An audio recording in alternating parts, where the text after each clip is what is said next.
Right, yes, yes.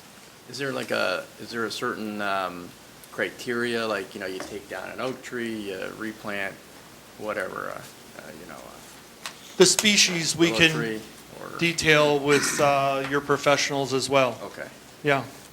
And they would be similar to the mitigation plantings that we're proposing on-site.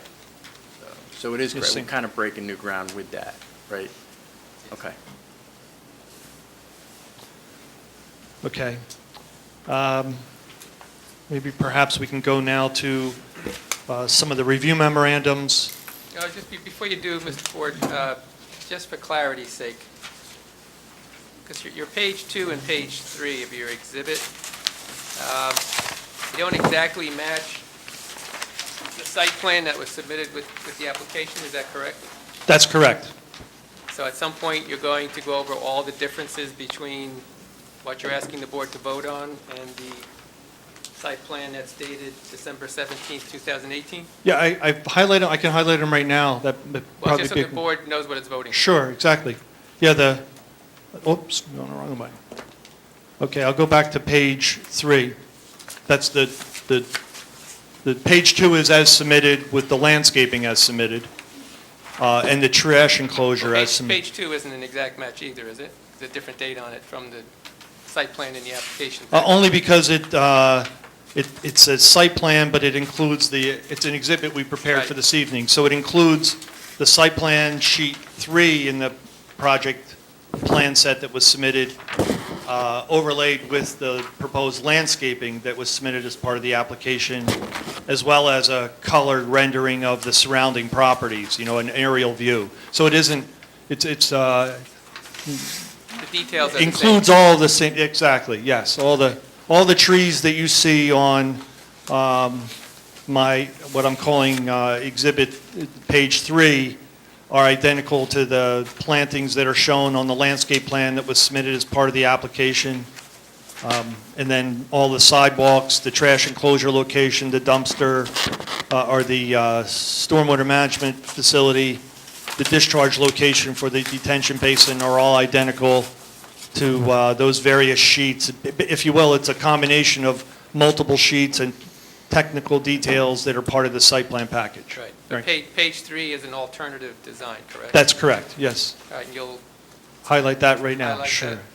Page 3 includes all the driveways unchanged, all the buildings unchanged.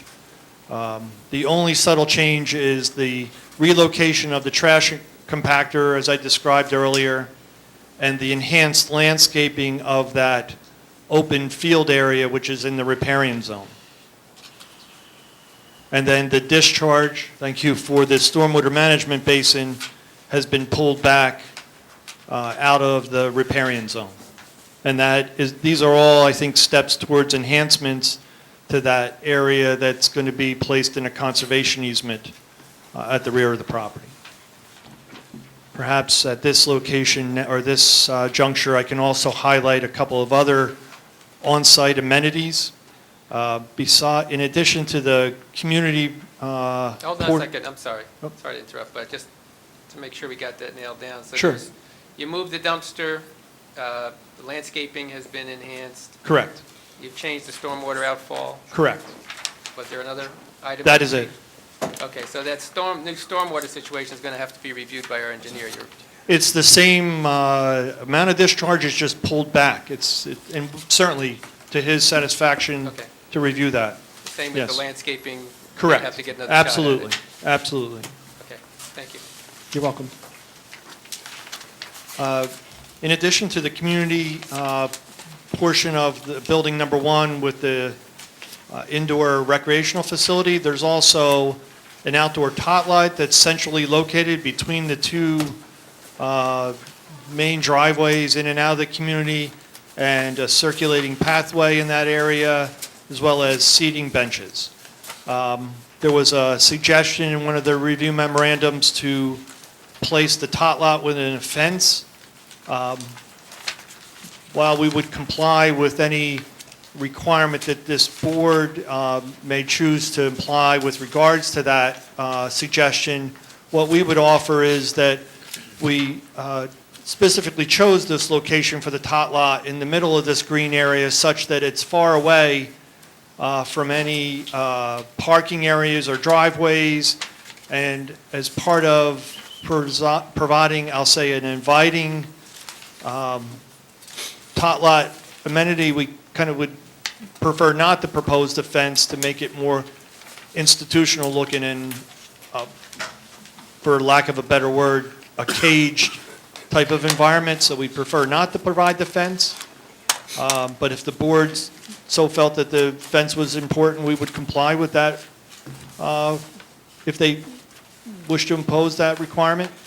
And then with regards to lighting this area, right now we're not proposing any significant lighting in this area. Certainly the tot lot is not meant to be used at after hours or, dark, but what we would propose is to add some building mounted lighting in this area to provide for what I'll say is minimal lighting for security purposes of that area, and that additional lighting would be subject to your engineer's review and approval.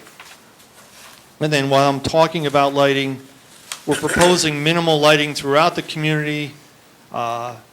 We have some locations in lawn areas that are already at .0, so that I guess technically doesn't comply with the town code, so we'd ask for a waiver with regards to that. And we felt that the design of the community, not only with shielded lighting, but also with the buildings providing, I'll say, if you will, a buffer from any of our nearest neighbors, that is an element that between the on-site lighting and the activity associated with the parking and the driveways, we're providing for, I'll say, minimal, if zero impact to any of the adjoining property owners from, with regards to any spillage of lighting. All of our lighting on the detailed lighting plan shows zero at the property line. I'm going to go to memos now. Is that okay? Okay. With regards to review memorandums, we have a few review memorandums we've received. We have a March 4th, 2019 review memorandum from Chris Winiger, the Chief Fire Marshal, with 4 bullet points, and the applicant would agree to comply with each and every one of those bullet points to Mr. Winiger's satisfaction. With regards to an April 10th, 2019 review memorandum or reporting from the Environmental Commission to the Planning Board, there's a number of bullet points that highlight the aspects of the application. That is the fact that we need a DEP permit for intrusion into the wetlands.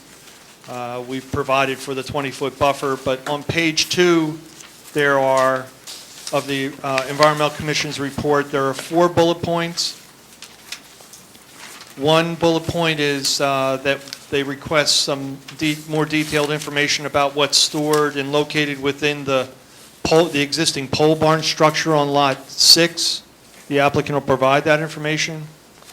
Bullet point 2 is with regards to the tree mitigation and calculations for the economic hardship waiver request. And as I've stated, the applicant is no longer seeking to apply the economic hardship waiver standard, so that's no longer applicable. Bullet point 3 is with regards to farmland preservation. There was an inquiry or a suggestion or request, if you will, to review whether this site is within the designated farmland preservation area by the Somerset County Ag Board, and we've reviewed that, and that the site is not in a farmland preservation area as designated by the Somerset County Ag Board. And then the final bullet point is with regards to that area that I've highlighted already on page 3 of the exhibits, and the request to reforest and provide additional plantings in that open area within the riparian zone, and the applicant would agree to do that. That's already shown on that page 3.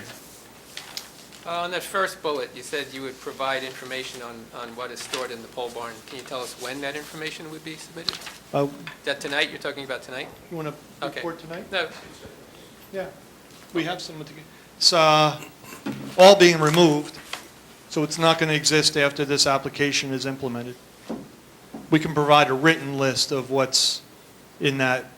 There's nothing of an environmentally hazardous or harmful nature. Okay. Mike, Two just to clarify that, the cutting season for the, on page 1, that's like November 1st to March 31st, correct? Right. For the long-eared bat clearing in the wetlands, so. Right. Clarify that. Sure. What's the Environmental Commission pointed out and highlighted, and this is consistent with a number of other applications that require DEP permits. We fully expect that the DEP permit for the utility crossing for the sanitary sewer will include a condition which is a restriction on the timing of tree removal. And that's associated with this area being a potential location for the northern long-eared bat. So it's not a prohibition on removing the trees, it's a restriction on the timing of the removing of the trees such that it doesn't impact that Correct. species. And we comply, of course. Okay. A March 20th, 2019 review memorandum by Mr. Maskey. I've already discussed the variances and waivers. The architectural elements, Mr. Maskey will be addressed with regards to the overlay zone by the architect when he testifies. And I think the only other item that I'd like to highlight and discuss with the board is with regards to that trash enclosure. As Mr. Maskey points out on page 4 of his memorandum, is there's a specific requirement in the ASDO zone or overlay that a hose connection be provided at the location of the trash enclosure. We haven't proposed that. We would request relief from that requirement. Then finally, with regards to a April 3rd, 2019 review memorandum by T&M Associates. Hold on a second. Oh, sure. Before you move on, Sure. is the architect going to talk about the signs? Oh, I can talk about the site sign. Whatever signage you're proposing. Okay. We are proposing, and this is our last exhibit. First, before I go to the last exhibit, I don't think I highlighted on page 7 of the handout, which is on the screen right now. This is an illustration of our proposal with regards to the walkways, and this actually ties into Mr. Maskey's review memorandum as well. The ASDO standards require certain types of surfaces for walkways. What we would propose in that regard would be these brick paver type of walkways immediately in front of all of the apartment complex buildings where the driveways are. And then with regards to the walkways to the units, there's walkways in the middle of the buildings which would receive that treatment. And then there's walkways at the end of each building which would be standard concrete, as shown in this picture. And then with regards to the remaining portion of sidewalks, there's walkways that go from the last buildings closest to Almwell Road out to Almwell Road and the sidewalk along Almwell Road. That would all be standard concrete. And then the other location which would receive this treatment with the brick pavers would be the walkway access to the recreational facilities. That is the community building. The circular walkway in the middle of the community, if you will, around the tot lot would be standard concrete, as would the sidewalk immediately adjacent to the parking spaces on either side of that open space. So the brick pavers, again, to highlight where we're proposing this, would be in front of all of the locations of the apartment access, garage access driveways and the walkways that go to the middle section of those buildings. And that would be at each one of those buildings. And then there would be standard walkways, concrete walkways at each end of the buildings. And now to signage. The last exhibit in the engineering packet. This is a site sign, 20, in compliance with the 20 square foot maximum site sign permitted. And that location I'll highlight for that sign is what the applicant would prefer would be it's centrally located between the east and west driveway, and it would be placed perpendicular to Elmwell Road so that the two sides of the sign would face both east and westbound traffic. And then with regards to other signage, what we would agree to as a condition of any approval is to work with your professionals with regards to directional signage, that is on-site directional signage, small signs that would direct people coming into the community to where the location of the on-site management office is. And then certainly all the buildings themselves would have labels and designations with regards to identifying those buildings in accordance with your emergency services. And that, is there any other questions? Any lights on the sign? The one sign at Amwell Road would be externally lit with ground-mounted LED lights. Landscaping around it? Yes. Okay, just for the board's edification and amusement, if you will. This is the first time we're seeing this, so I'm not going to state anything now that it needs or doesn't need any waivers for the sign.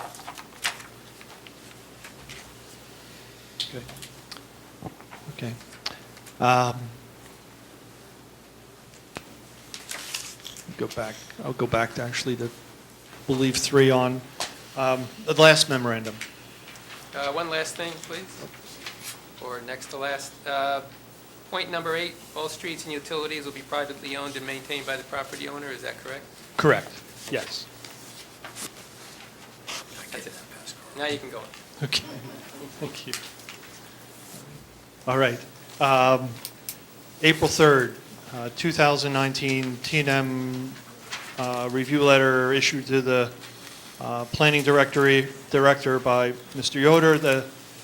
I won't go through each and every comment. There's just a few that I'd like to highlight, and without exception, other than the few that I'm going to highlight and discuss, we would agree as a condition of approval that the board may grant to address all of the other comments to your engineer's satisfaction.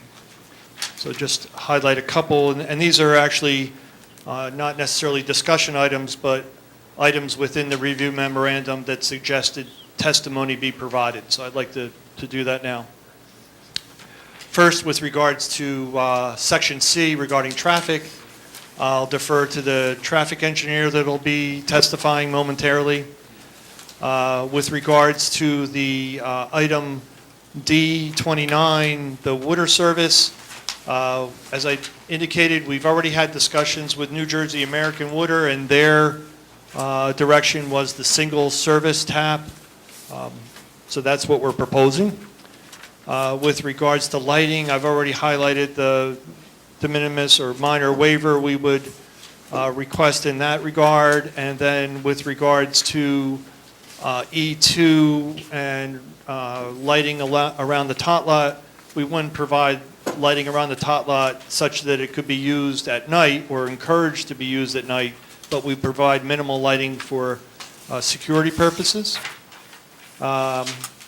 E3, there's a suggestion that the landscaping be reviewed by the Environmental Commission or a tree preservation committee. What we would ask is that just all the landscaping review be done by Mr. Yoder's office and nobody else? Euro, I'm sorry. Euro. Different engineer. Yes, by T&M Associates. Okay? That's fine. Thank you. Sorry. Item E7, the landscaping will be irrigated. That's a request for testimony in that regard. With regards to the environmental section, F, we've already discussed the minor environmentally critical areas that will be impacted as part of this application, the compliance with the tree mitigation ordinance, with regards to population and other impacts to the community. This application is in strict compliance with that overlay ordinance that was adopted in 2017 that even specifically identified the 126 units that are proposed here. And we would defer that testimony and the discussion that's been presented this evening has satisfactorily addressed it. Item F in the report. I'm satisfied with your testimony on item F. Thank you. It looks like you got to beef up the EIS a little, right? There are some items in the EIS that just need some additional information. I will work with Mr. Ford to get those items addressed. Okay. Then just two items that we would, I'll say, ask for relief on or deferment to the board with decisions. One is G4 with regards to the fence around the tot lot. I've already described that. And then the only other item we'd ask is with regards to D12, Mr. Euro. There was a suggestion that a mounding analysis be provided as part of the stormwater management analysis. We certainly could do that, but what I'd like to report to everyone is that all of these units would not, none of these units, I should say, really, will have basements. So there's no below-ground structure that could potentially be impacted by water, even though we understand and know that our one building, Building 9, I think it is close to the detention basin, but we would ask that the mounding analysis not be required. I'm okay with that. Okay. Mounting analysis will not be required. So, Now I have some questions. Real quick, going through my letter, you had indicated, you gave testimony on where the brick pavers are going to be located on the property. Any revised plans, if they can be clearly shown on the site plan? Because the current site plan, everything looks like it's concrete. absolutely. Okay, so that's the first item. Item B7 regarding the trash enclosure. I understand that you're relocating it to the rear of the property, basically. Just want to make sure everybody understands that it's roughly over 800 feet from the furthest unit that somebody would possibly have to walk or drive to discharge their, the garbage, their recycling, etc. Just want to make sure that the applicant is aware of that, and that somewhere down the line, you're not going to see trash cans or whatever littering the curb lines. We did make a suggestion in our letter of the possibility of 2 or 3 additional trash enclosure locations throughout the property. I'm going to defer to Mr. Ford's testimony and the applicant's experience with his other developments with regarding the compactor.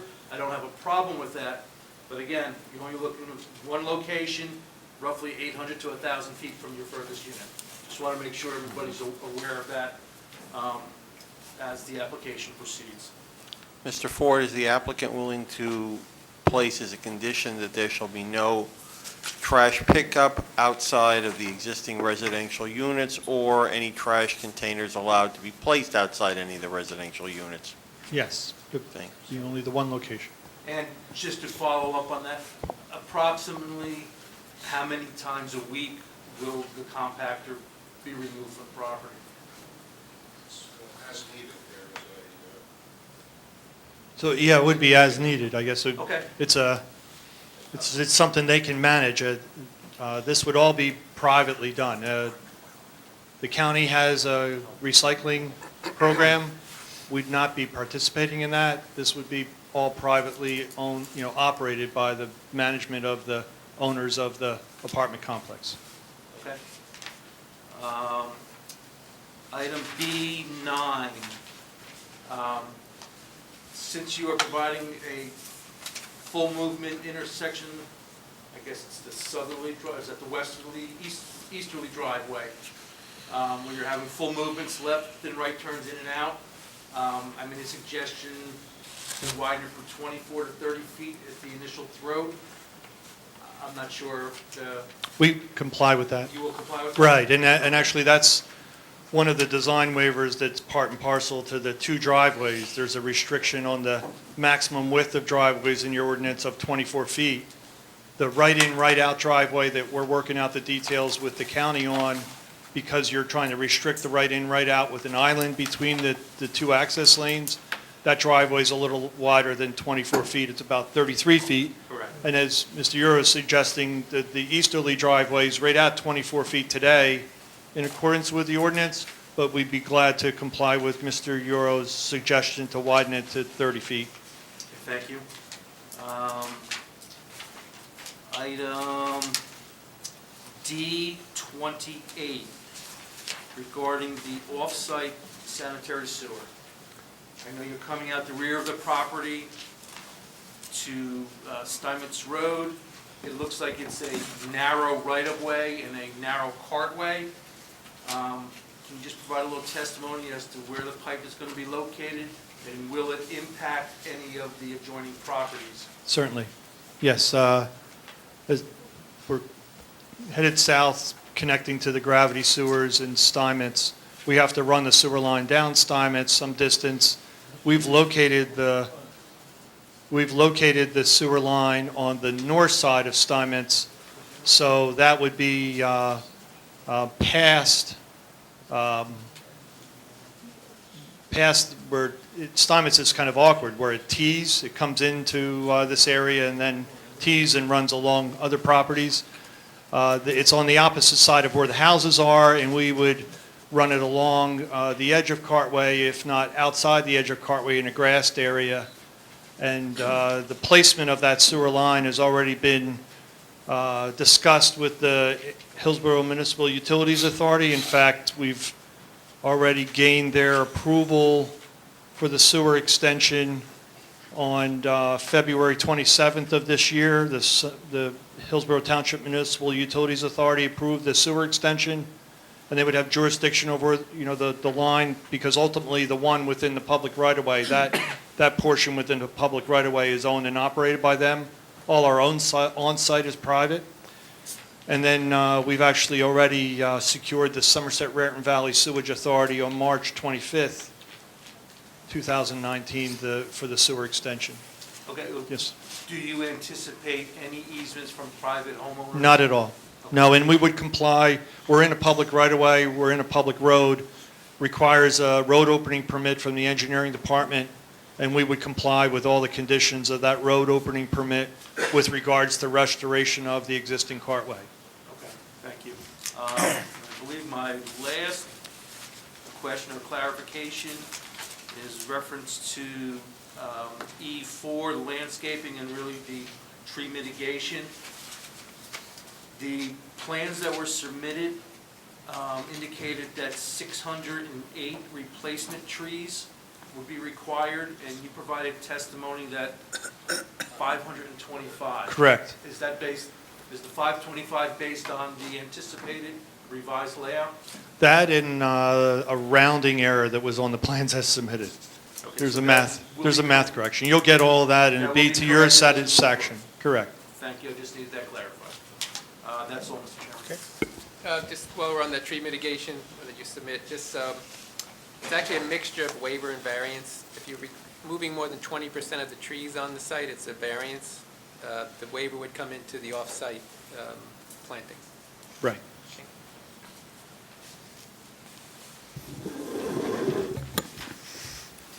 I have a question, and I'm not sure if Mr. Ford can answer this or not, but in the past, we've had this question come up, so I thought I'd just beat it to the punch. Is there any electric car charging stations provided or planned on in this development? I don't know the answer to that. Okay. We can,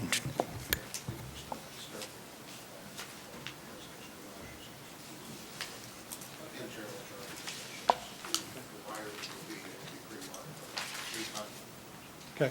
So what I'm being told is there's no external ones being provided or proposed, but actually in this case, we have an abundance of garage and driveway parking, and the units themselves would have electric power facilities and conduit that would support the provisions for electronic charging stations at the locations within the buildings itself. Would they be available to all the tenants or just those who have the garages, I guess? Right. If they were at the garages, it would be just the tenant at that location. So if you had an apartment that didn't have a garage, you would not have access to? Right. Would it be possible to have a couple put in for those people who live in apartments that do not have that? Yes. Thank you.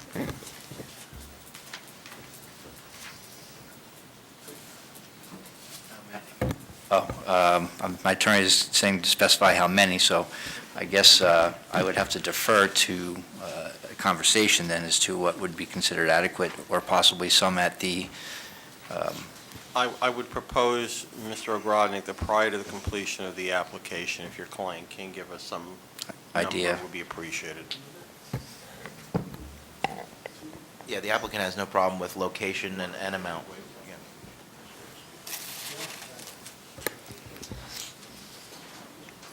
I'm just waiting. Yeah, as a minimum, it would be 2 parking spaces because they are, the type of charging station would be located between 2 parking spaces at the end of the access aisle, so that would service 2 cars. So as a minimum, it'd be 2. If you okay, have a different number. maybe we'll circle back to that. Any other, defer to any other conversation or? Any other questions from the professionals? No? From the dais? All right, can I have a motion to open to public? I'll make the motion. Is there a I'll second? second. Okay. All in favor? Aye. Aye, good.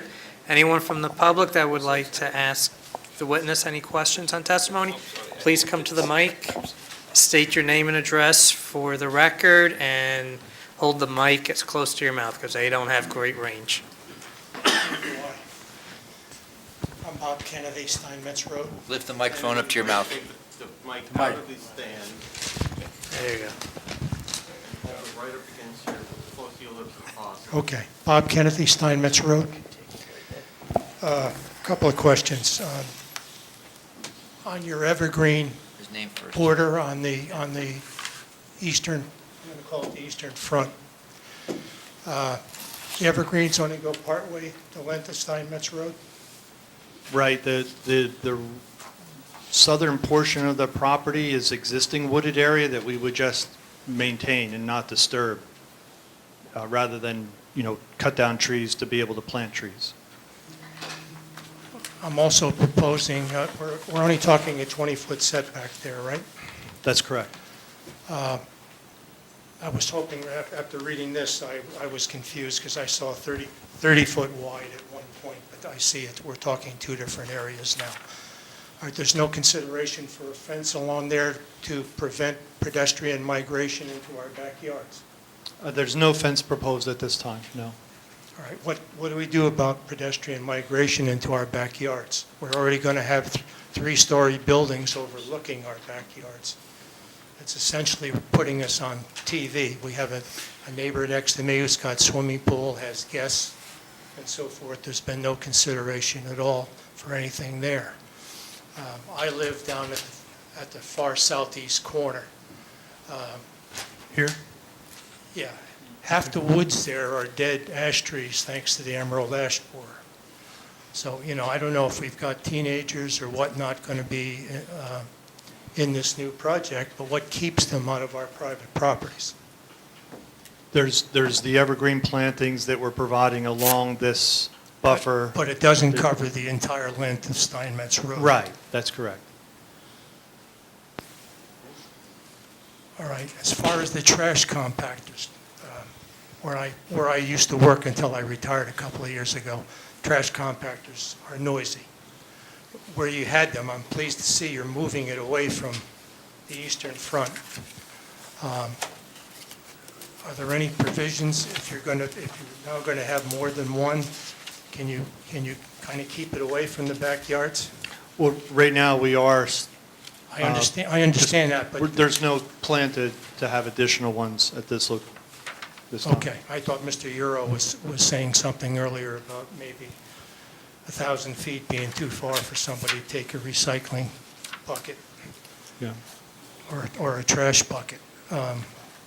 But the way it looks now, it's just going to be in that northwest. Correct. Or southwest corner. Southwest, correct. Okay, that's all I have. Thank you for your time and attention. Thank you. Any other one from the public?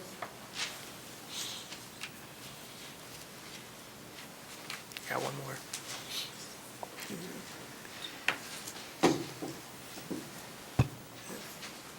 Robert Angus, sir. Okay, hold the microphone, Bob. Gotta be close. You got it. Hold it. Not a rock star. This is your chance. 378 Amwell Road, Hillsborough. Robert Engesser, Engesser. 55 years living there. First thing, I don't even know why you guys are entertaining this nonsense, because 4 years ago, Jeffrey Michaels, we all know who he is, wanted to do something similar, and they turned him down because they didn't have enough property, enough road frontage. Now, the only thing different now is we're not going to put a 10,000 square foot storefront on Amwell Road. We're going to put houses. So that's the first thing. Second, now we're going to get to the meat of the sandwich.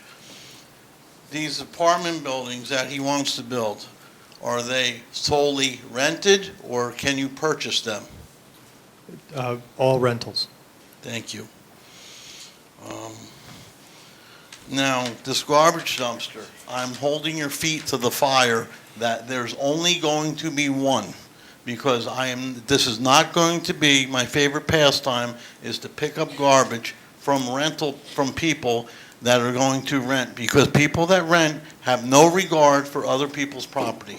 So are we sure that this dumpster is going to be in the far corner? That is the proposal. Okay. Yes. Now, this question is directed to you, Mr. Ford, because I want you to explain to me and show me, because I'm from Missouri, how you're going to extend the sewer on Steinman's Road when I own from curb to curb. Amwell Road to Steinman's Road. Steinman's Road ends in the middle of my property, and then it becomes Bruce Vodder's driveway. So I'm open for, I have a map. I did not bring it with me tonight because I didn't think this was going to be, one of the things that was up for discussion. Because I would have thought that you would run the sewer to the Amwell Road and not to the back. Right. And now you also, when you were under oath, told the board that there was no easements. So, I mean, it's all yours. I want you to show me where how you're gonna extend the sewer and go down Steinman's Road when Steinman Road ends in the middle of my property. Yeah. And no, I'm not interested in easements. There ain't enough money in the world. I'm not interested in this whole project, because this whole project is nothing gonna be but an abortion case. And I have more questions, but I want you to explain to me how you're gonna extend the sewer. Thank you.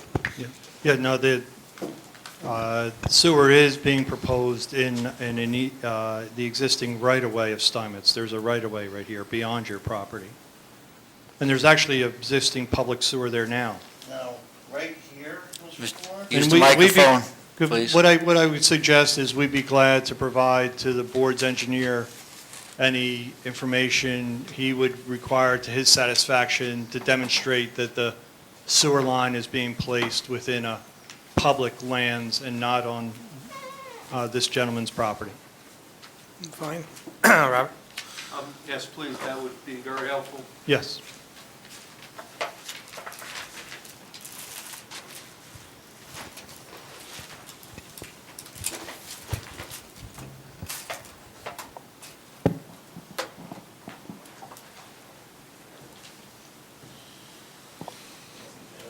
No, I mean, who's gonna That'll, provide the information? we'll provide the information. I'm just researching my plan. Right, right, right. This is Yeah. going to be at a later date? Right, right.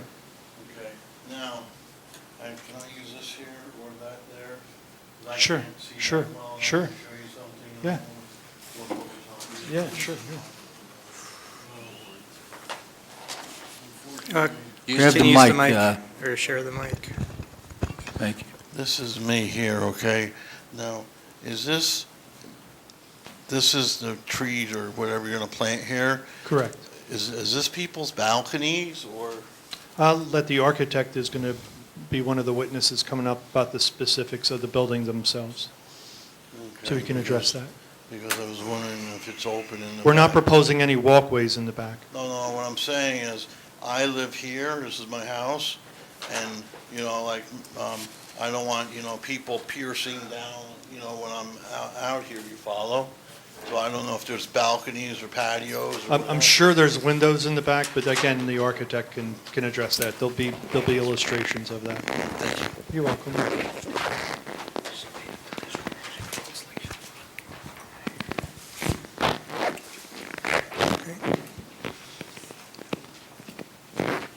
Anything? Come on, Susan.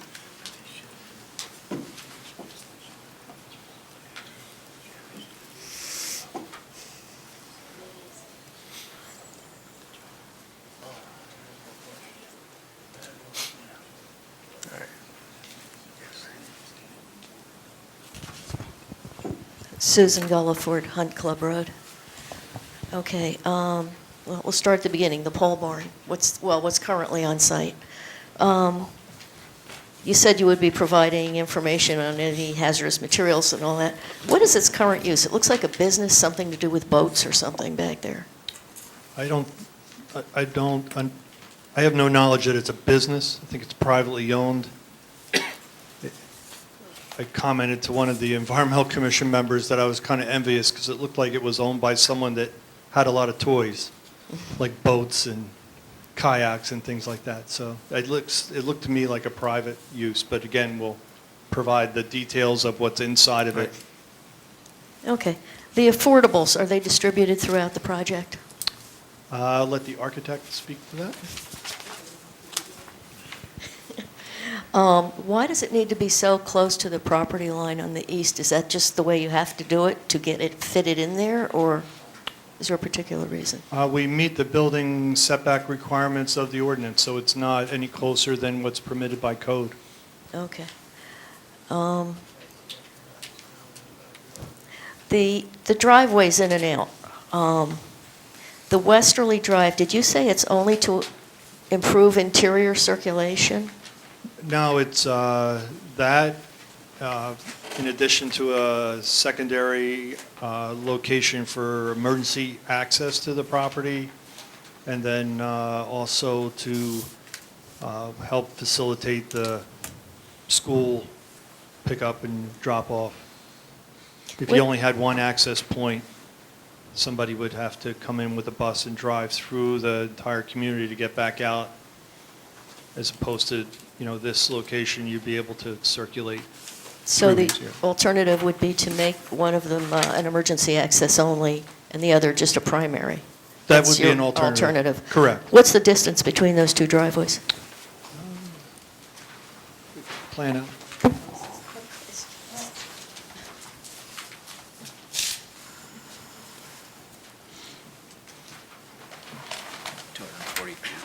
That's roughly 200 feet. Is it 200 feet? You guys get it? Thank you. That seems pretty, well, that's a comment. Do you think that seems relatively close, considering how much traffic is going in and out of there with Bridgeway, Avalon, AutoZone, now two more? There'll be Or will that be a traffic? There'll be a Okay. traffic, but we felt that when we've had several discussions and two meetings with the county who has jurisdiction over Amwell Road, and we felt that one really positive aspect of the application that's not just the sole benefit of this project, but it's a mutual benefit of our neighbors to the north, is that designated left turn lane at the Bridgeway driveway. Okay. School buses. I see about 60 children are anticipated in this development. And right now, over at the, what's it called, the Westerling development, what's that, the RPM development? They are dropping off in the afternoon. I haven't seen the morning on Amwell Road.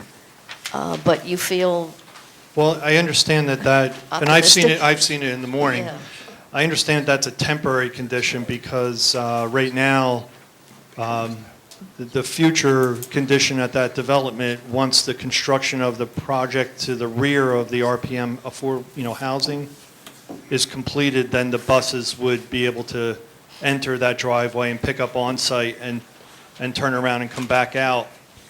But right now, since the project to the rear of the existing apartments is not completed, they are picking up and dropping off on Amwell Road. okay. Susan, So I understand that's not a permanent proposal. it feels almost like deja vu. Yes. That was the same question you asked last week on the issue, and you got the same answer from Michael this week you got last week. The situation hasn't changed any.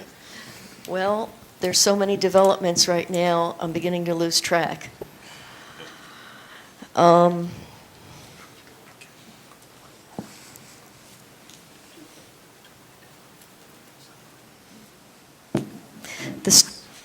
may have asked you about the stormwater management basin, but I'm not sure. Is that going to be just the old-fashioned, it's mowed down and grassy, or? It's an infiltration basin, so it's actually a sand bottom. It promotes recharge. Okay, the trash compactor. How close is that to the nearest home on Steinmetz? To the rear, it's more than 150 feet from our rear property line, and it's beyond that riparian zone. So the closest home I'm highlighting with the hand now. Bob, you have your scale?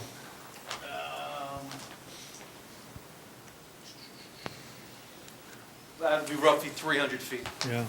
And that would basically only be run during daylight hours. That's not something that you would run at night anyway, right? Yeah, it's not run all the time. It's just to compact, and it's going to be further buffered by the additional landscaping we've agreed to do already. Okay, the repaving of Amwell Road by the county. I thought that generally in the past, when the government wants to repave a road and there's a development going in, they generally try to let the development be completed first so it doesn't rip up the newly paved road. But they are still sticking with paving it prior to your construction? Right now, the review that they issued to us, I think it was on March 11th, that was their indication. Yeah, Okay, thank you. you're welcome.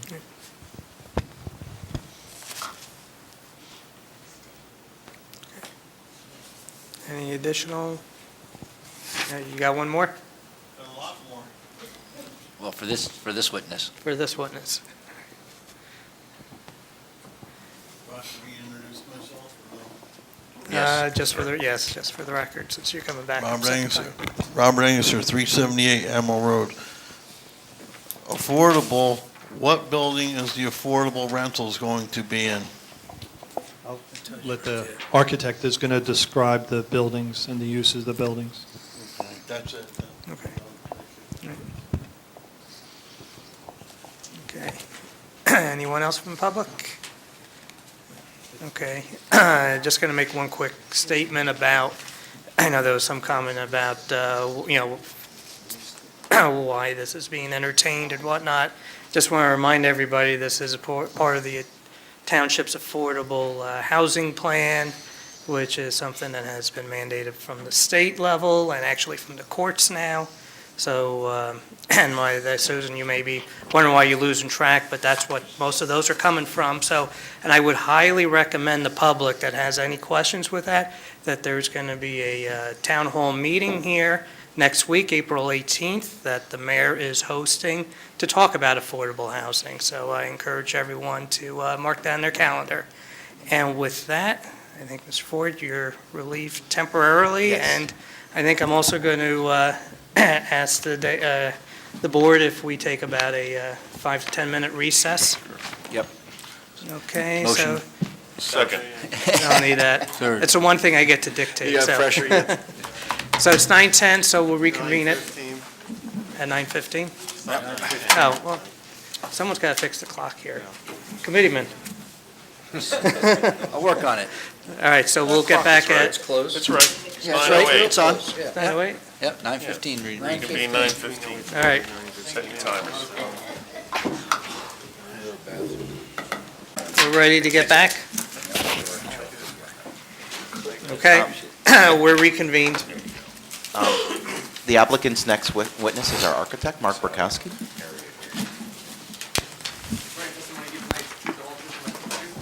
I do. Mark Burkowski, Berkowsky. Mr. Burkowski, can you give the board the benefit of your professional licenses in the state of New Jersey? Yes, I'm a graduate of the Rhode Island School of Design with a degree, Bachelor of Architecture. I'm a registered architect in the state of New Jersey and 11 other states. I'm a lead accredited professional for green building design.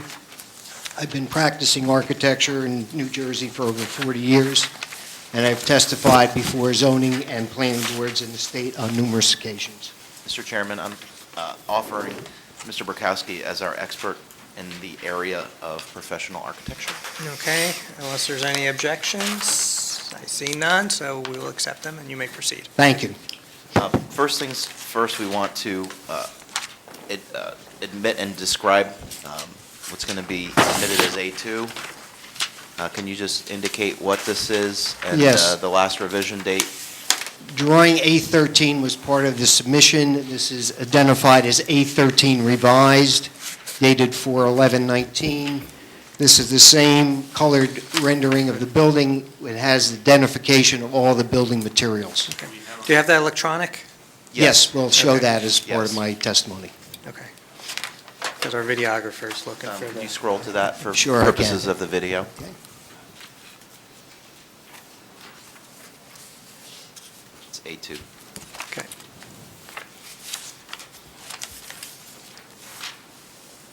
Could you just go through your... Sure. go through Let your me report? provide a general overview of the building design as reflected in the site plan. It looks like you skipped back. So again, this is, He's going to use the okay. site plan. Yeah. this is the rendered site plan. The design is based upon successful projects that have been completed for this applicant in West Windsor and Ewing Township. So if you want to see a high-quality apartment project, I invite you to visit those. We're very proud of what we've done with this applicant. For Hillsborough, it's been modified to reflect the use of enhanced materials as well as to conform to the relevant ASDO requirements in Section 188-175 of your ordinance. We meet all the design standards and guidelines with the exception of the pitch on the roofs, which I will explain later when we look at the elevation. On the exhibit on the screen, there are, as you see and you've heard, there are 9 buildings. They are similar in design style, but slightly different to reflect the size and unit configuration. We'll be putting that up. I want to use the site plan as reference. The buildings are based upon 5 or 6 unit modules, which are joined together to form buildings consisting of 2 or 3 module buildings. The 6-unit module generally consists of 2 one-bedroom apartments on the first floor and along with 5 garages serving the 6 units. The second and third floors consist of 4 townhouse-style units consisting of 2 or 3 bedrooms. There are minor configuration changes in the other layouts, but all are similar. All of the 3-bedroom units, most of the 2-bedroom units, and half of the 1-bedroom units will have garages.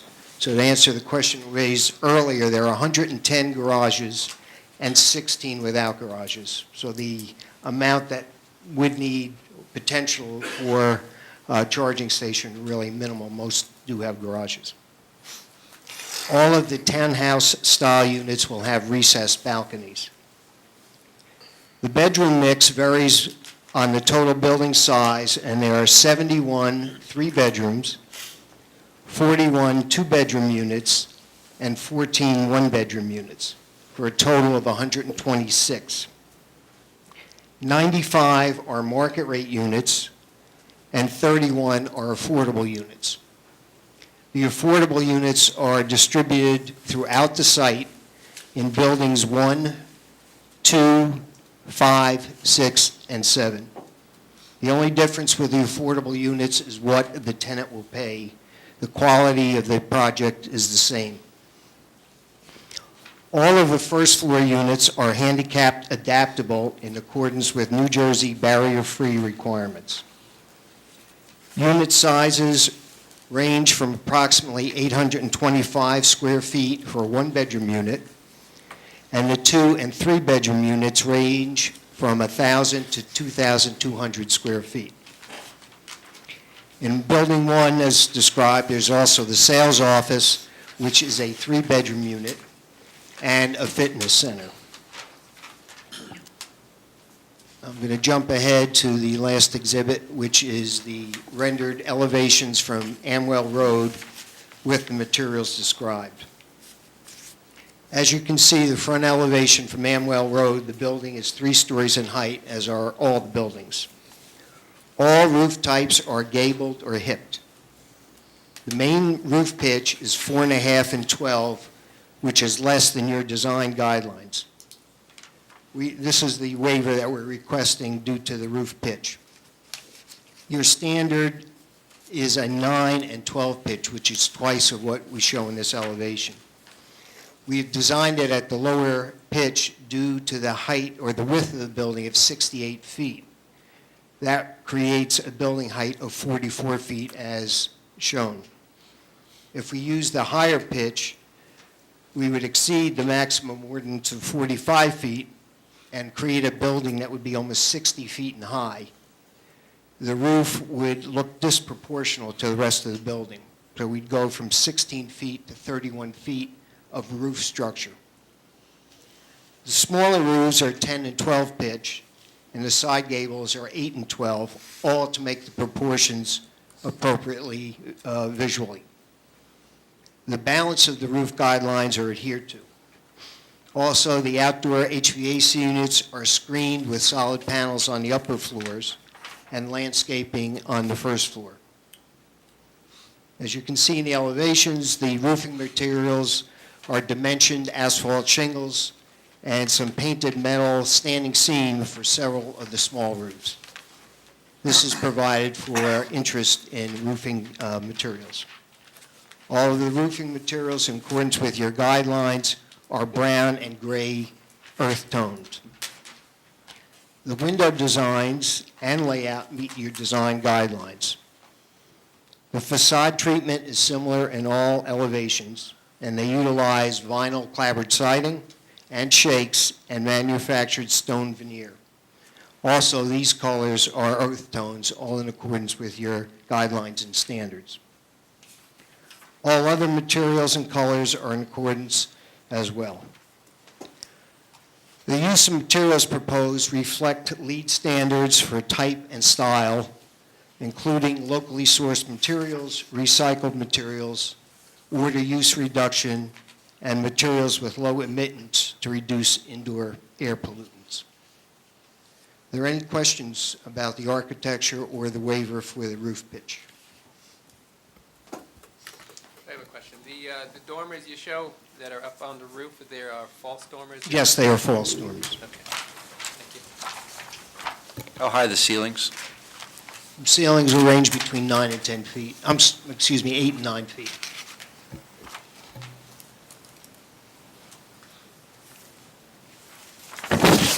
And I also, just for the record, notice that there's only stair access, right? No elevators in this facility? That's correct.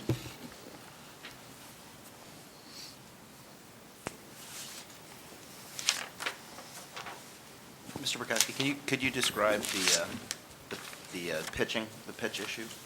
Yes, again, as I explained earlier, by going to meet your standards of the 9 and 12 pitch as opposed to our proposal of 4.5 and 12, it would really double the height of the roof. So it would, I think, create visually a pretty big barrier. It's doubling that from the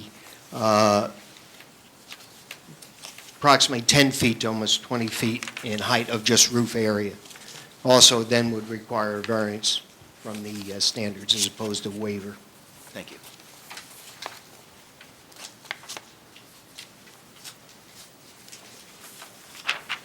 So what we have in front of us here with the different elevations, so I'll say, for building 1, is that going to be this, is that similar to any other buildings here? Because what I Yeah. see in the package, we got building 1, 6, and 7. Yes, they're all generally the same. The reason I'm showing the Amwell Road, that's the one that is, again, seen from the street, but all the other building designs are similar, depending upon the module, how many modules create a building, whether it's 2 or 3 module building. Okay, so, again, getting with the packet here, have we designated which one of these units are going to be the affordable? Again, Units? they 'Cause are identified in building 1, 2, 5, 6, and 7. Right, but specifically the units within each one of those? 'cause I We know- we can certainly provide the chart and where they go Okay. as an 'cause- additional Yeah, because I'm information. not seeing But where they are here. on the other distribution. affordable housing, we don't like to designate those because really it's a private issue of what your income is and where you live. Okay, we've had other applicants that have shown it, so. Happy to do It it. would be good Happy to for do us it. to see where that's at. Surely. Um, But I guess what you had stated, they're all the same unit, it's just where they're placed in the building. That's correct. Right. Is there a different elevation for the clubhouse building, meaning that it's a little different? Yes, there is.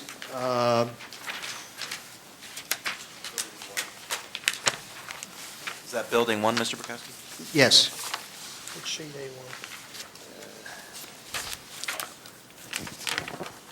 The front elevation?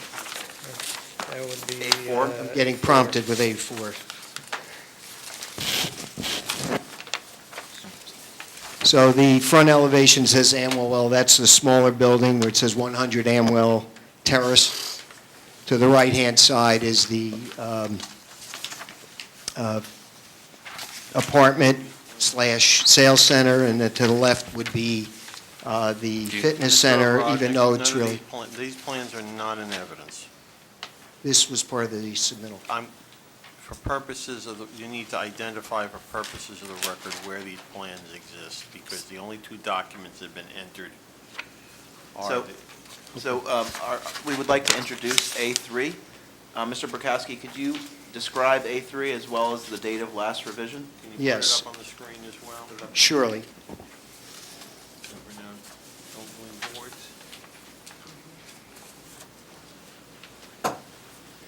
Okay.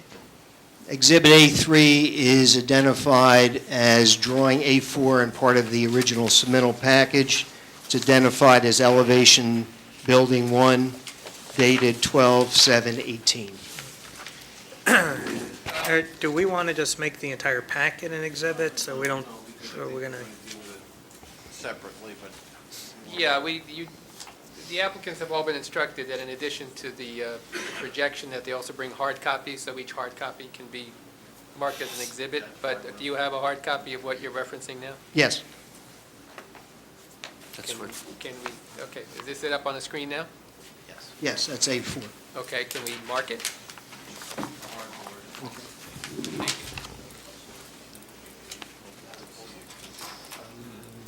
That was part of the original submittal.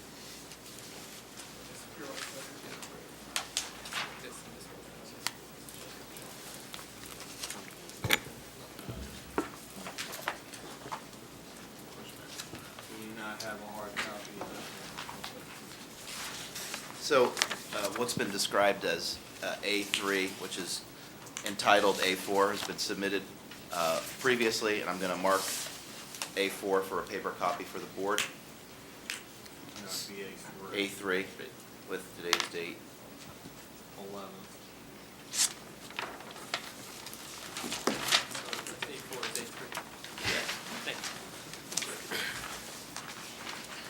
I'll take it. Start.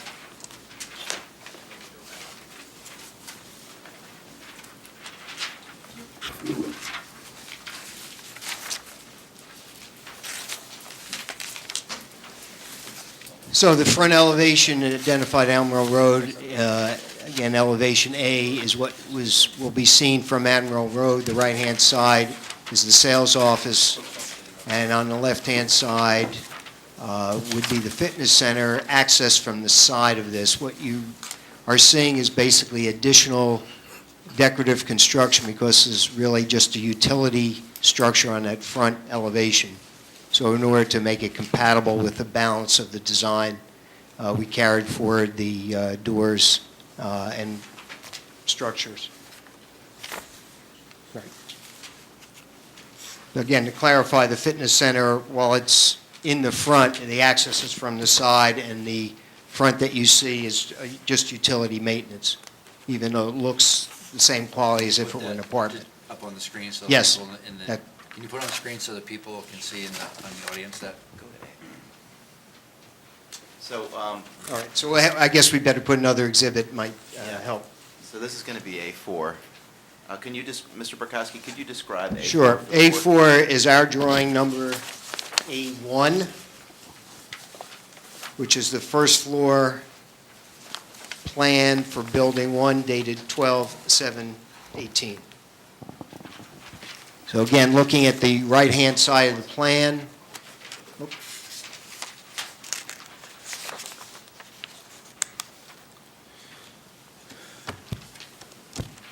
looking at the right-hand side of the plan, the sales office, rental office on the right, which is really a three-bedroom apartment, which is used for the sales. And then on the bottom side of that is the fitness center. And to the right of that is a utility area. And as expressed, that has really been decorative from the Amwell Road elevation. So I can go back to that elevation.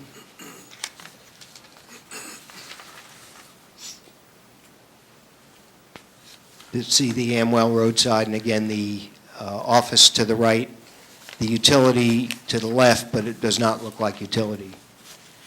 And then that fronts on the fitness center.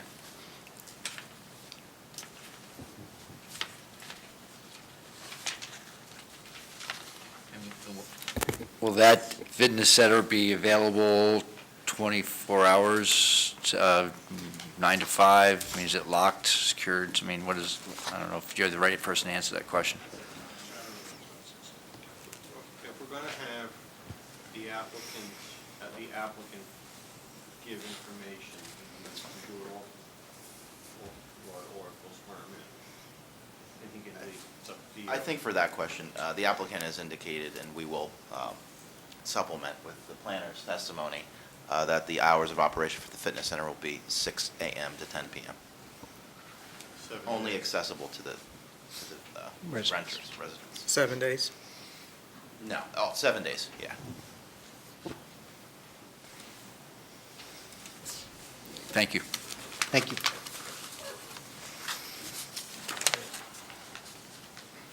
Any other questions I can help you with? Looking at the floor plans for Building 1. So I'm assuming the units, the first floor, these are single-level units, or single-story? The first then- floor units are single level, So, yeah. then the second and third floor, that's why we call it townhouse style, because it's stacked bedrooms over the living areas. So it'll be set, so the second and third floor is a separate unit. Yes, second and third floor is one unit. Right. Okay.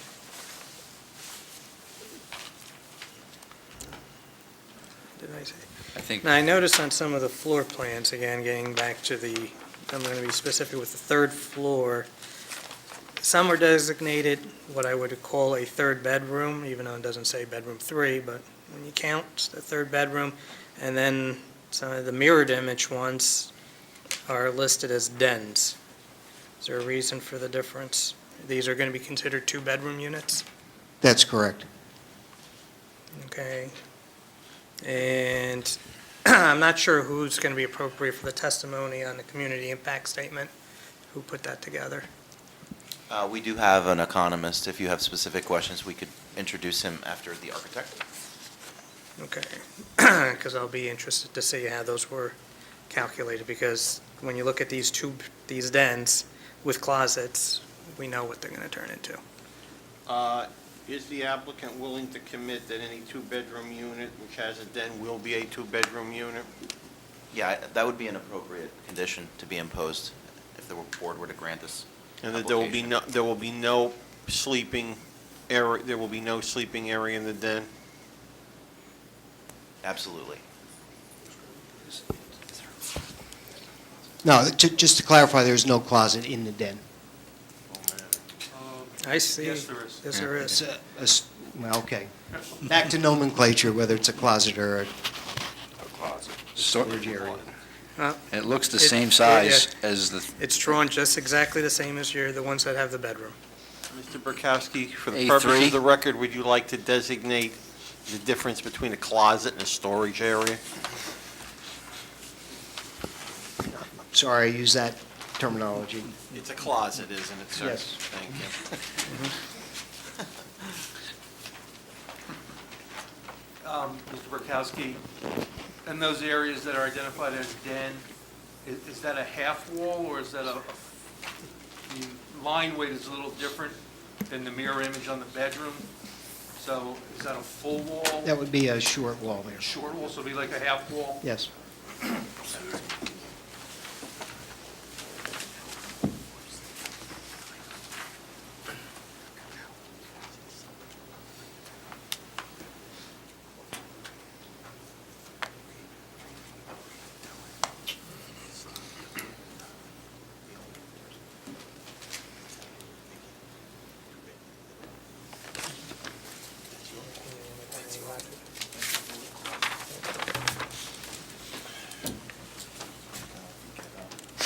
need help?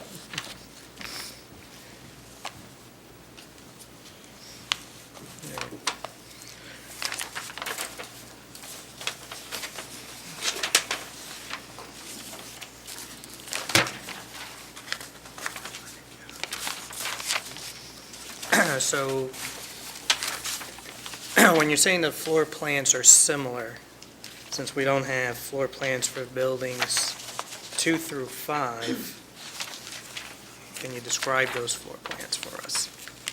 Or can we get actual copies of those floor plans so that we can see how similar they are? And Well, again, looking at the one exhibit that we have, which is A3, we talked about the module configuration. So it's the combination of the 1 and 2 bedrooms. Some of the 2 bedrooms are a 3-bedroom, so we can provide, the plans of every building, if that certainly is a requirement, just show you what the floor plans are. I think we'd like to have that so that we have all Certainly. the information. We can provide them. I guess. Oh, okay. 2 lines. And I don't charge as much. Board's going to want to see them. Yep.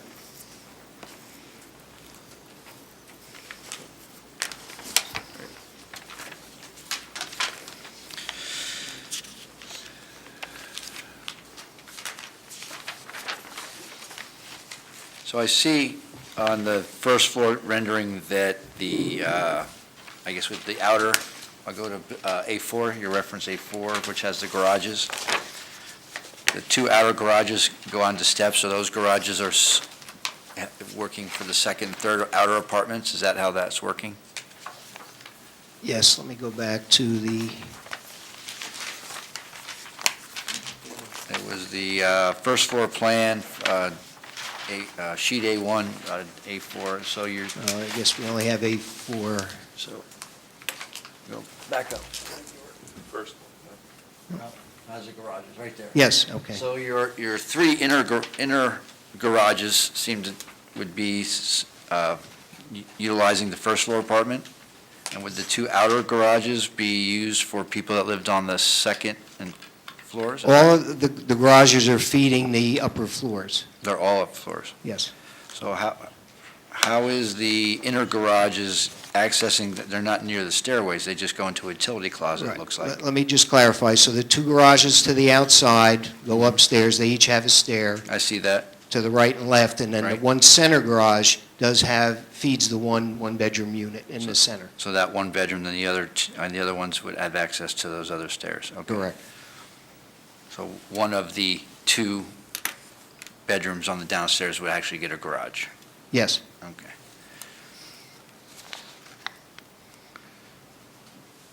So I'm just going to ask to assume, I'm assuming the low to moderate income would not have the garage? Correct. Okay. I apologize, I'm confused. Wasn't your testimony of the 126 units, that 110 of them would have garages? Yes. So some of the affordable units would have garages because there are going to be 31 affordable units. That's correct. So in each building, which units are not going to have a garage?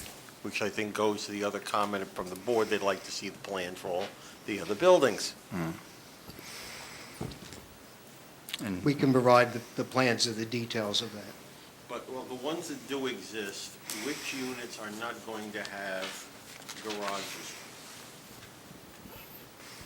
In specific buildings, you have the 5-unit module. The 6-unit module will have 5 garages. Let's talk, Mr. Prakash, let's talk about what's up on the screen right now. Okay. There are multiple units. How many units are in that building? Well, it's showing a first floor plan, I'm assuming you've got an idea of the number of units. that's building 1.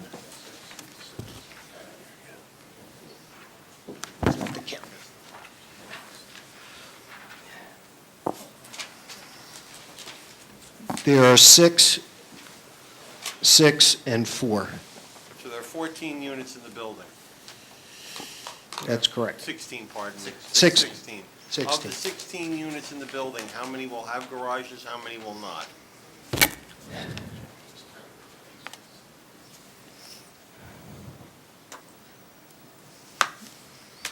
Two, three, four, five, 6, 7, 8. We're going to have 10 with 10 garages, garages. So there'd be 6 without. 6 without.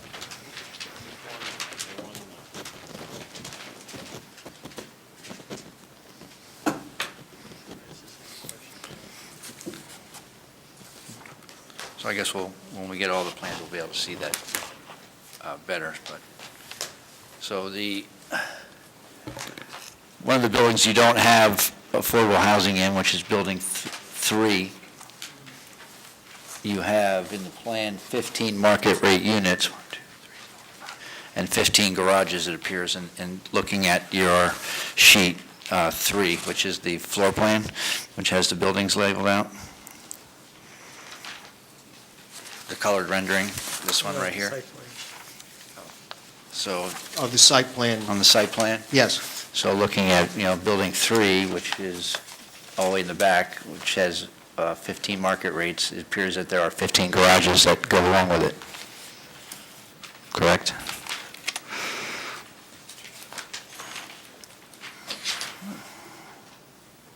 Yes, that would be correct. Okay. Right. So, it's fair to say anywhere that is a building completely market rate is going to have a garage. Yes. All right. And then we'll need to see the plans for the chairman's request of all the buildings. Okay, I'm good for now. Oh, yeah, we've already asked.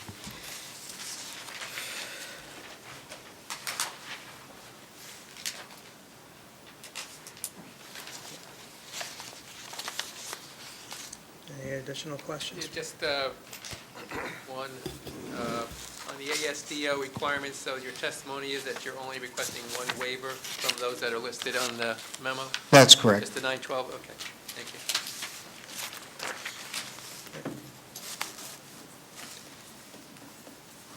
Robert, any questions from your end? No. Questions from anyone on the dais? All right. Thought you were going to bring it in. Okay, so I'm going to open up to the public. If anyone has questions for this witness, please come to the microphone. Don't need to raise your hand. First one to the mic gets it. Feed the lines. That's it.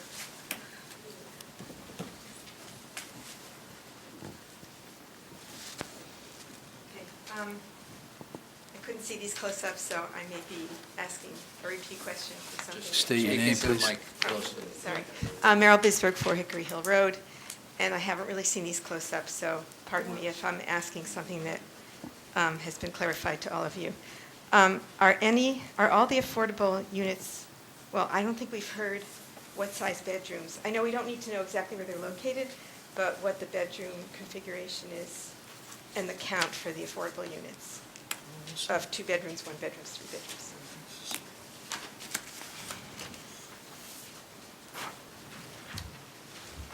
Of the affordables, we have 5 one-bedroom, 18 two-bedroom, and 8 three-bedroom.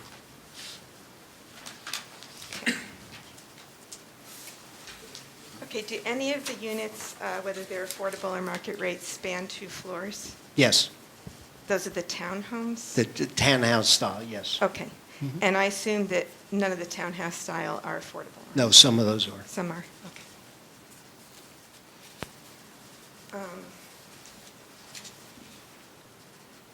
Okay. In the parking, I think it says there's about 280 spots. Does that include the designated parking for the units, or is that all the outside parking? That would be the outside parking. Okay. Is there going to be visitor designated parking? I don't believe so, but I think the engineer would be the proper person to answer that. So it's open parking? Well, we can, okay. All right. Okay. I heard Susan earlier, Susan Gulliford, say that there were supposed to be 60 children estimated for all the units together in the application. That's what the assumption, 60 school-age children, I'm sorry. 60 It's children. what's stated in the community impact statement, but I believe there's another witness that will be Okay. addressing that, who authored that report, so. Okay, and we'll definitely get to the community impact statement tonight. I don't know, maybe tonight or maybe next time. Okay, I just want to, let me just make a Yeah. statement then, that 60 children is, it's hard to know except through a demographer, and I don't know if a professional demographer was used to come up with that estimate. But, I mean, you all know we're under a lot of pressure in these affordable housing units and market rate units. Come next Thursday. Pardon? Come next Thursday. I'm coming next Thursday, but this is the application. right. And really, it's more important to say something here than it is next Thursday. Maybe I not. just hope that the developer will understand that we're under tremendous pressure, and we hope that some type of donation or No. some. We can't be getting. I'm not talking about a monetary donation. We're but the now schools- outside. We're But that the outside. schools will be considered. We're This now outside the portion is strictly testimony of the witness. to ask Okay. I know. questions of the testimony, not. Thank you. Next Thursday would be a good time to say that. Anyone else from the public that would like to ask the witness questions? Okay. Looks like you're done for now.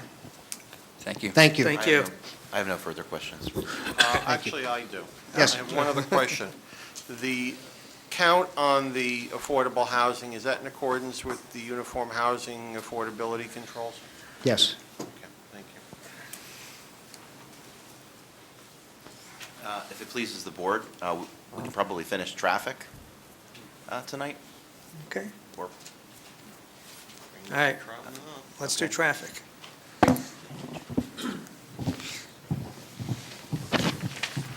Traffic.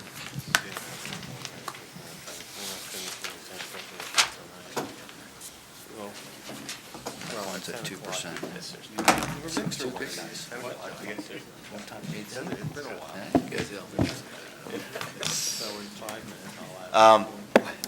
My next witness is Jay Troutman. He's our professional engineer specializing in traffic.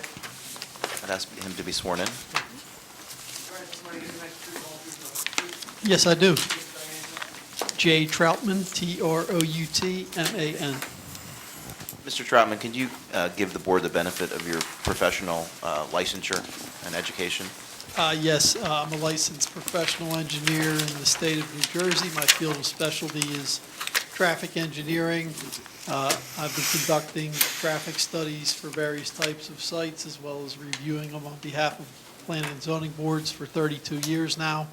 And I was qualified as a traffic expert before this board last Thursday night. Okay. I'm going to tender Mr. Troutman as our professional traffic engineer. All right, I'm going to assume nothing's changed since last Thursday. Correct. Okay, we'll accept. Thank you. And just to summarize the traffic study that we did do a fully detailed study dated November 13th, 2018.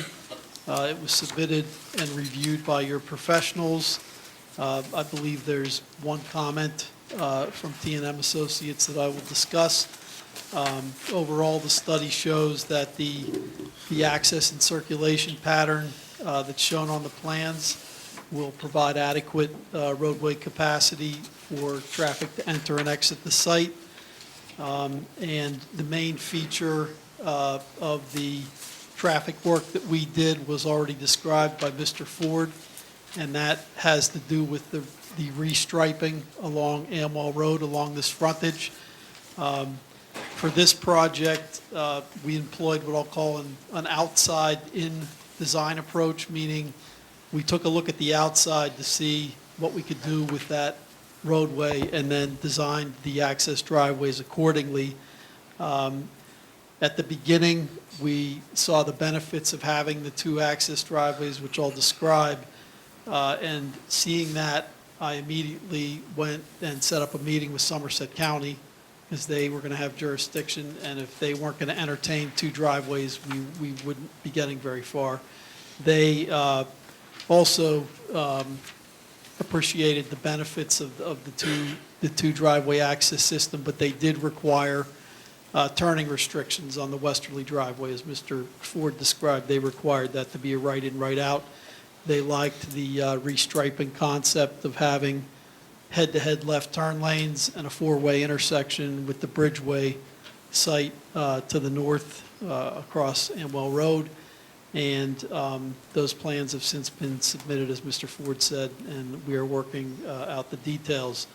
I believe that second right-in, right-out driveway provides a benefit in terms of school bus circulation, emergency vehicle access.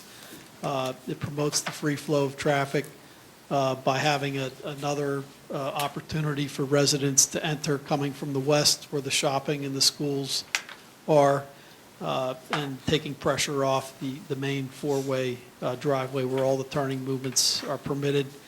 In addition, I don't see any conflicting traffic movements created by that right-in, right-out with AutoZone or any other driveway in the area. The only other item I wanted to discuss was in the T&M report, there was a traffic comment on page 3, and the question came up about when the bypass opens, would that change how traffic's oriented from to and from this site? And I would say yes. Right now, I think, like I mentioned, there's a lot of shopping and a lot of schools are west of here, so we forecasted a heavier orientation to the west and forecasted left turns out because of that. I think with the bypass opening, you might see a shift, and the commuters might shift over and head towards the bypass. But that would be changing from a left turn out to a right turn out, so I think that would be actually a little easier if that were to occur. And that's really about it, unless anybody has any questions. Mr. Chairman, we need a motion to extend time. Okay. Do I have a motion to extend? I'll make a motion. I'll second. Okay, all in favor? Aye. Any nays, just in case? Okay. Can you, just for the record, give what you consider your peak, for the people in the audience, what your peak traffic in and out change for this site? Yes. The total peak hourly trip generation in the morning, it's 13 entering trips, and 45 outbound trips, for a total of 58. And then the PM peak hour is the reverse. You have 45 inbound trips and 26 exiting, for a total of 71. That's just a 1-hour snapshot. Residential communities typically generate traffic over, a period of hours, depending on people's work schedule. But that's the one peak hour that we did for capacity analysis purposes. And of those peak, what is the amount turning left across traffic, going west on 514? Turning left would be about 60% of that number, so that's about 27. What you In an hour. might consider changing when the bypass is done to that right turn to go to the bypass is what your testimony was? Yes, I think some of those would shift to a right turn.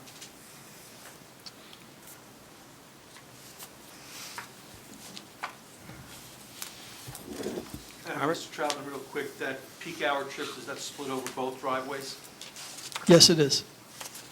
Okay. And to follow on Mr. Lapani's question, how many cars do you think will be queued up at any one time, at least in the morning exiting movement?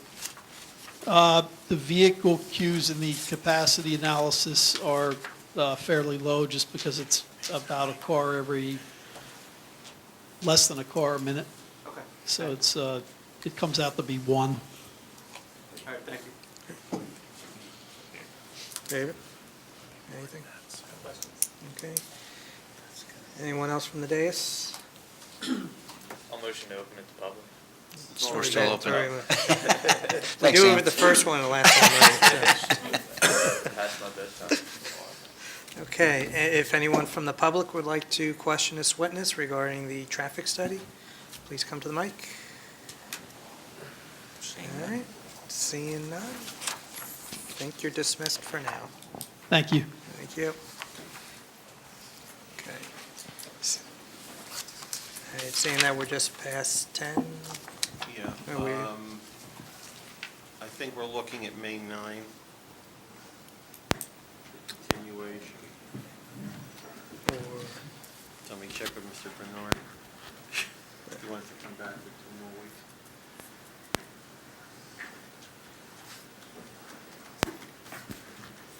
I just And they wanna have to get make the plans sure- in time, too. Yeah, Huh? so May 9 works for the applicant. Let me just double check, Neil, are you going to be here? I'm not sure. All right, we may need to find the chair. I am not sure myself either. I won't be here. Jeez. Well, I wouldn't miss it for the world. You're going to be here, Sam. I'll be here. I need 5, right? the One. alternative, folks, is May 23rd, which is normally your business meeting, but we're going to have problems getting a quorum. So can we show of hands who can be here on May 2nd? May 9th. May 23rd, I could be here. Yeah. The 9th, I'm not Sorry, sure same about. night. The 2nd, I could be here. Well, I don't know about the mayor. Looks like the exhibit said no. May 2nd. So May, Yeah, I We could got be here May 5. 2nd. And then the mayor. for May 9th. And then the And the 23rd, mayor does requires. anybody have a conflict on the 23rd? How I'm about the good. 23rd, everybody available? 23rd, I'm good. One down, I'm good. hands please, 23rd? 23rd is We're good. Or We can all make it. I think that's a better number. most everybody. 23rd is, about May 2nd? my planner What has a did they conflict say? on the 9th, so he would, applicant would second. 20th anniversary. So he prefers the 23rd, Council? Apparently, Mr. Bernard is on it. Mr. Bernard doesn't want to come back 2 weeks in a row. Because he's going to be here on the 2nd. 23rd? May 23rd. Okay, 23rd, looks like? Yep. Okay. So a motion All right, to, so Motion to continue the on. application to May May 23rd, 23rd. 2019 at 7:30 PM, or as soon thereafter as the matter may be heard, with no further notice. Okay, I have a motion to continue. to the So moved. 23rd. Second. Okay, do we need to do a roll call, right? Roll call, please. Yes. Abstain. Yes. Yes. Yes, yes. Yes. Yes. Yes. We Okay. do have a meeting on April 25th. It's normally a business meeting, but we have the continuation of MAC Development Group subdivision. Okay, and then just ask everyone, if you're unable to make it, please notify either Deborah or David Early. early. What day was that? Okay? No, the next meeting is April 25th. April 25th. Thank you. Motion to adjourn? Is, motion to adjourn? Yeah, 25th. All in favor? Aye. Aye. Great. Good night. We'll see everyone next time. April